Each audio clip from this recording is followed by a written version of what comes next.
Incongruités et autres bizarreries, c'est le podcast qui essaie d'expliquer les phénomènes et situations qui paraissent illogiques. Un mot avec une orthographe particulière, des frontières géographiques qui ne font pas sens, un événement naturel qui ne respecte pas les lois de la physique, un paradoxe de notre vie quotidienne. Nous tentons d'y apporter un peu de lumière. Aujourd'hui, l'ornithorynque. Commençons l'explication du jour par une légende aborigène. Une jeune cane avait l'habitude de nager toute seule dans le ruisseau. Sa tribu lui disait que Muloka, le diable des eaux, l'attraperait un jour si elle s'aventurait trop en aval. Mais elle n'en tenait pas compte.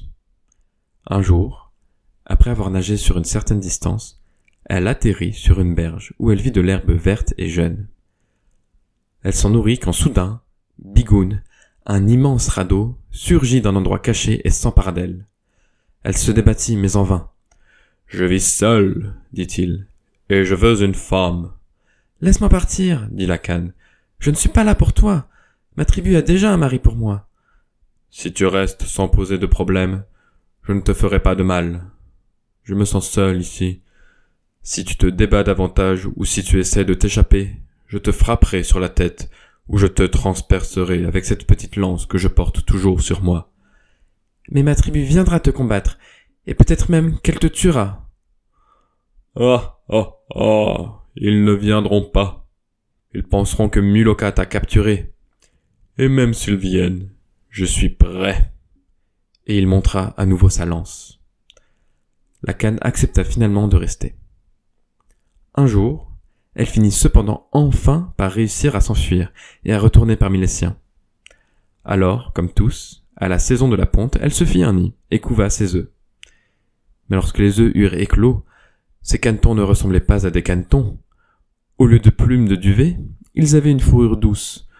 Au lieu de 2 pattes, ils en avaient 4. Leurs becs étaient ceux de canard, leurs pieds étaient palmés et, sur les membres postérieurs, on voyait juste la pointe d'une lance, comme celle que Bigoun portait toujours pour être prêt à affronter ses ennemis. La cane dut fuir et élever ses enfants à l'écart des canards, donnant naissance à une nouvelle espèce chimérique, l'ornithorynque. Créature mystique et légendaire, l'ornithorynque existe pourtant bel et bien. Nous allons explorer les multiples incongruités que cet animal présente, et essayer de comprendre pourquoi il est ainsi. Mais tout d'abord, un peu d'étymologie.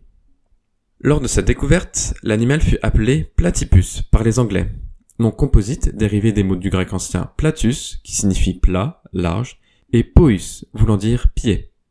Platypus signifie donc pied plat. Petit problème, ce nom avait déjà été utilisé pour désigner un genre de coléoptère de la famille des Platypodidae. Un autre zoologiste, Johann Friedrich Blumenbach, lui avait donné en parallèle un nom différent en 1800. Ornithorhynchus paradoxus. Il fut finalement appelé Ornithorhynchus anatinus pour son nom d'espèce. Ornithorynque vient des mots en grec ancien ornis qui signifie oiseau et rhynchos, bec. Ornithorynque veut donc dire à bec d'oiseau et anatinus signifie comme un canard. Mais à quoi correspond réellement l'Ornithorhynchus anatinus ? L'ornithorynque est un mammifère pouvant vivre sur terre et sous l'eau, existant uniquement dans l'est de l'Australie et en Tasmanie. C'est l'une des 5 espèces de l'ordre des monotrèmes, le seul ordre de mammifères qui pond des œufs. Les 4 autres espèces de monotrèmes sont des échidnés, habitant aussi en Australie. À noter que la femelle ornithorynque, bien qu'elle ponde des œufs, allaite néanmoins ses petits, ce qui rattache bien cette espèce aux mammifères. Au niveau anatomique, l'ornithorynque ressemble à un patchwork de différentes espèces. Il a les attributs d'un castor par son pelage. Le corps et la queue, larges et plats, sont couverts d'une fourrure marron qui emprisonne de l'air entre ses poils afin d'isoler l'animal du froid. Sa queue stocke des réserves de graisse, comme chez le diable de Tasmanie et certains moutons. Il a des pieds palmés, comme ceux des canards, surtout au niveau des pattes antérieures, avec une palmure dépassant les doigts. Il est également pourvu d'une mâchoire cornée ressemblant au bec d'un canard. Lorsqu'il nage, il ferme la rainure juste à l'arrière du bec où sont situés ses yeux et ses oreilles. Donc lorsqu'il plonge, il est sourd et aveugle. Nous verrons plus tard comment il fait alors pour se repérer. Lorsque l'ornithorynque chasse sous l'eau, il stocke sa nourriture dans ses joues, un peu comme un hamster. D'ailleurs, La durée moyenne de plongée d'un ornithorynque est de 31 à 35 secondes. La plus longue plongée observée étant de 138 secondes. L'ornithorynque plonge en moyenne de 1 à 3 mètres de profondeur et un record à 8 mètres a été observé. Vu que ses pattes sont situées sur les côtés du corps au lieu d'être en dessous, comme chez les autres mammifères, il a plutôt une démarche de reptile. Tâchons maintenant de trouver une explication à ces incongruités qui font de lui un animal unique au monde. Les thérapsides, datant d'il y a 315 millions d'années, sont les derniers ancêtres communs que nous avons avec les ornithorynques. En effet, les monotrèmes sont les descendants d'une branche de mammifères qui s'est très vite détachée des autres, il y a environ 166 millions d'années. Notre branche s'est-elle arrêtée de pondre des œufs, alors que la branche des monotrèmes a continué à pondre. L'Océanie se sépare durant cette période du reste du supercontinent Pangée, il y a 120 millions d'années, isolant de nombreuses espèces qui sont maintenant endémiques de l'Australie. Des études estiment que l'ornithorynque a commencé à se développer au sein de la branche des monotrèmes il y a 112 millions d'années. L'ornithorynque étant surtout le seul représentant de sa branche, son existence nous paraît d'autant plus incroyable qu'il est difficile de le rattacher à une autre espèce cousine. Mais pourquoi n'est-il que la seule espèce actuelle de sa famille, alors qu'un grand nombre de fragments d'espèces fossiles de cette famille ont été découverts? Une hypothèse serait que l'apparition des marsupiaux a entraîné la disparition de la majorité des ancêtres de l'ornithorynque, car ils mangeaient toute la nourriture. Mais une petite partie aurait réussi à s'adapter et à se réfugier dans l'eau, ce qui nous a donné les ornithorynques. Pour finir sur le volet évolution et phylogénétique, notons qu'une équipe internationale a séquencé son génome en 2008. Le travail de cette équipe confirme que les caractéristiques de reptiles, d'oiseaux et de mammifères de cet animal se retrouvent au niveau de son génome. Au cours de leur analyse, les chercheurs ont comparé ce génome avec ceux de l'humain. L'ornithorynque partage 82% de nos gènes. Vous pensez que cet épisode est fini? Eh bien, pas du tout. L'ornithorynque nous réserve encore plein de surprises. Nous allons voir ça. Incongruité suivante, s'il vous plaît. C'est l'un des rares mammifères à être venimeux. Le mâle porte sur les pattes postérieures un aiguillon qui peut libérer du venin capable de paralyser une jambe humaine ou même de tuer un chien. Venin auquel on ne connaît pas d'antidote. Les mâles étant les seuls à produire du venin et la production augmentant pendant la saison des amours, on suppose qu'ils se servent de leur ergot venimeux pour combattre les autres mâles lors de la période de reproduction. L'ornithorynque et les monotrèmes sont les seuls mammifères à être dotés du sens de l'électroperception. Ils peuvent en partie localiser leur proie en détectant le champ électrique produit par les contractions musculaires. L'électrolocalisation de l'ornithorynque est la plus sensible de celle de tous les monotrèmes. C'est donc pour cela qu'il s'en fiche un peu d'être sourd et aveugle lorsqu'il plonge sous l'eau. On pense que l'ornithorynque peut déterminer la direction de la source électrique en comparant l'intensité du signal selon l'orientation de son bec.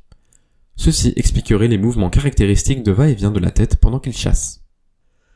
Allez, continuons avec d'autres bizarreries, j'en ai des pelletées. Si l'on examine l'intérieur de l'animal, on découvre autre chose de très particulier. Son gosier est directement relié à ses intestins. Autrement dit, il n'a pas d'estomac. Autre particularité, cet animal possède 5 paires de chromosomes sexuels, alors que la plupart des mammifères et des oiseaux n'en possèdent que 2. La femelle ornithorynque est caractérisée par une séquence XXXXXXXXXX, tandis que le mâle dispose d'une séquence XYXYXYXYXY. Cependant, il manque sur les chromosomes Y le gène SRY qui, chez les autres mammifères, est un gène fondamental de la détermination du sexe de l'animal. Ceci fait donc qu'on ne sait pas encore comment se fait la différenciation sexuelle chez l'ornithorynque. Au passage, sachez que la femelle ornithorynque a 2 ovaires, mais seul le gauche est fonctionnel. Et enfin, je vous ai gardé le meilleur pour la fin. L'ornithorynque est fluorescent. Lorsqu'on l'expose à la lumière noire, qui est en fait de la lumière ultraviolette, il apparaît vert bleu. Les images sont assez frappantes, je vous recommande d'aller voir par vous-même sur internet. Cette découverte est assez récente, donc les scientifiques n'ont pas d'explication sûre à cette caractéristique. Cela pourrait peut-être aider les ornithorynques à se camoufler aux yeux des prédateurs sensibles aux UV, comme les oiseaux de proie et les dingos. Mais il se peut également que cette caractéristique n'ait aucune fonction réelle, et qu'il ne s'agisse que d'un trait de caractère ancestral, conservé par l'ornithorynque avec ses autres caractéristiques primitives. Bref, une vraie incongruité sur pattes cet animal.